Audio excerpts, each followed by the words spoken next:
Tango Journeys here, just going to give you a different type of video today. We're just going to give you kind of an overview of what our setup is when we go winter camping. We're just going to go over how we set up a camper during the winter, when we park it, when we come back, what it looks like. The setup we have is our setup. Might not work for everybody, and it's for Class A, which is the flat nose RVs. But if you have any questions or something you want to hear more about, make sure you let us know in the comments section. We'll try to address it. Anyway, let's get to it.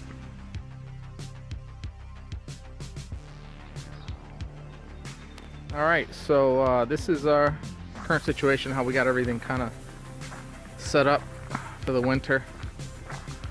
This fall, we just got to put the RV on a pad here. So every time we come back, we literally just back it up, put the jacks down, plug it in, and I'll show you what I'm talking about. Plug it in, and then we're ready to go the next time we're gonna camp. Obviously, ideally, you don't want it on a stone patio because the humidity comes up. You'd like to have a concrete pad. That would be ideal, and obviously like in a garage. But yeah, so this is how we have it. I pull the slides out unless it's gonna snow. Right now it's second week of January. It was probably 26 degrees overnight. I have the slides out on both sides. That's my dining room slide, and that's the bedroom slide, the little one way back there. That one right there. And I usually leave them open unless we're gonna get some snow the whole winter. That way we can just kind of go inside, do what we have to do, get it prepped. But what ends up happening if it snows, you have these protection like canopies.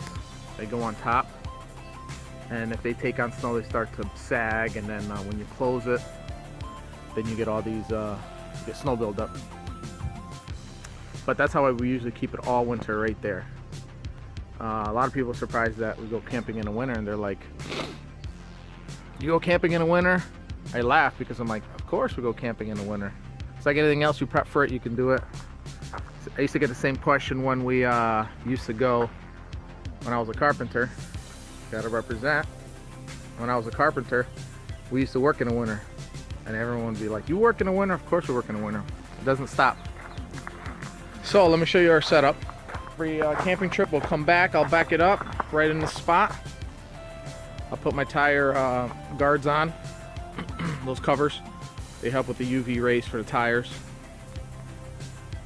That's that bedroom slide I was talking about. Then what we'll do is we'll put the jacks down, level it out, that way the fridge works good, water drains, all that. So this coach or bus, or Class ARV, which is one we have, has built-in jacks to level it out. It's really efficient, it's really fast. I mean, we could be set up or broken down in 5 to 10 minutes, which is not very long at all. It has set in the rear. And I'll show you those. And then we're ready to go for the next trip. Here's a rear set. There's 2 sets in the front, 2 sets in the back. It's not an automatic per se system. It's a hydraulic system. Electric over hydraulic, and you can level out the whole rig.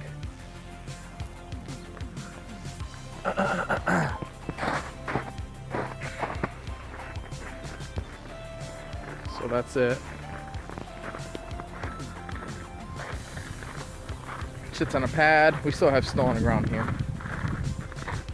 In no time, all this snow will be gone. Then what I do is this coach is rated for up to 50 amp, or I guess you can hook it up to 50 amp because of the ACs. It's got an AC unit which is underneath the coach, but basically what we do is we hook this adapter up, this line, which is pretty thick. I'm not sure what the gauge is, but it's pretty thick. Then I run it over to the house. Put my little adapters on. Oh, hold on a second. Put my little adapters on. So then I would run it from 50 to 30 to 120, which is your conventional outlet. And that's all I need all winter, because all you're really running is your fridge. We keep it stocked, that way whenever we want to get in and go, we can go. And the heater, and I'll show you the heater unit in a second. So here in the front bay we have all our blocks for our stabilizer jacks, so we can kind of, when we get on site, we can pull them right out of the bay, you know, whatever size we need, whether we need 2-inch, 1-inch, whatever, we put it all together, help us level out.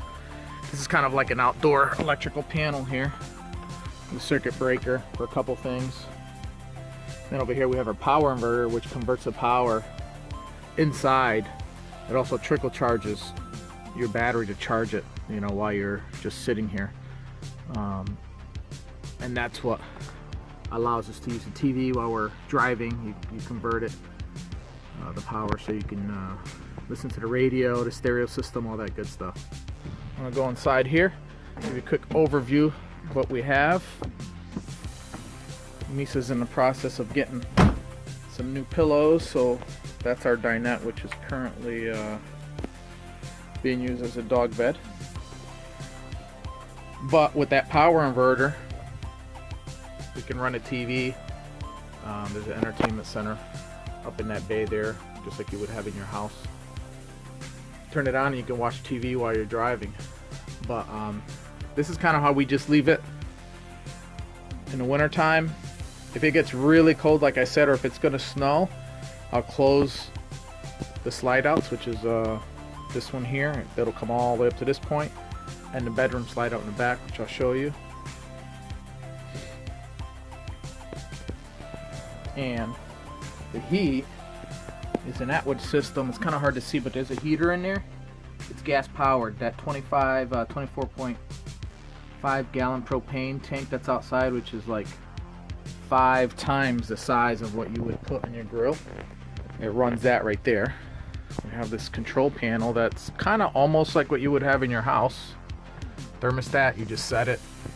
You have your heat, just like you would in your house. You have your heat there, you set it up top, and then it does its thing. And then up top here I have a LCD screen, which is those little thermometers or wireless thermometers I have outside. I keep a temperature in here. I can kind of scroll through them by, I guess it's not working right now, but basically I have 3 temperature sensors, and I can keep track of how cold it is downstairs. That way I know if I need to put the heat up. And then, you know, obviously, like most RVs, kind of hard to tell, but you have a gauge that tells me about my propane level right here. Let you know where you're at. One thing that really helped this year was the solar charger. That's a little light there. It's telling me that it's charging. There's a 50-watt panel up top, and that panel charges up the battery. And right now you can see we are 14.3 on the house batteries and 14.3 on the chassis. We have 3 batteries total to help us run a system. That way we can do what we have to do. We have running water. We have 90 gallons of water that we carry on board, and by keeping it plugged in, we can run the fridge, which runs on either gas, propane, or AC. We can keep it stocked. We just came back, but we don't have much right now. But basically we can, well, it's pretty empty right now actually, but it's easy. You don't have to wait for the fridge to heat up, to cool up. It's ready to go. We just jump in. Say we're going somewhere, we just jump in, close it all up, load up anything that we might need, and we go punch the destination on our GPS, and we're out. It's one of the advantages of having it plugged in all winter. The disadvantage is we're paying about $50 every 2 weeks to refill the propane tank. And if it's really cold, like in those February days, you're looking at probably $100 every month. So you know, so it gets up there, but it's well worth it because you can just jump in and go. Again, we have another TV over here. We hit the power inverter and we can watch TV while we're on the road. From this location, I can also turn on my hot water heater, which in this case would go with propane, just like that. And because I'm plugged into a 120, I can actually run it. This system has electric, like you would in a conventional house, or gas. So I can run electric right now because I'm plugged in. This right here, this power inverter. This is what allows you to switch the power back and forth from AC to DC, DC to AC. That way you can run a couple things, a couple outlets while you're on the road. This is my propane tank. It holds about 24.9 or 24.5 gallons, which is all we need. It's self-contained. It doesn't come out. You have to pull up the propane station and somebody will come and just fill you up the hook up to it, and they'll charge you by the gallon. Currently it's like $3.71 a gallon, so every time it's pretty much 3/4 empty. Probably costs us usually anywhere from $40 to $60 to fill it up, and right now in the winter time that'll last you about 2 weeks. That is what powers our heat for the winter, our gas, our stove, you know, our fridge, because the fridge is electric / gas. So this is what we call our wet bay. Everything in here, we have everything we need water wise. Whole house water filter, we have soap to wash your hands, outside shower, which is unhooked right now because of the winter,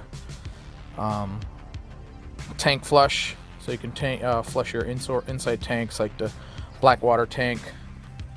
On this side, this is where right there, that's where you would bring in your water, your sewer, you know, your regular city water.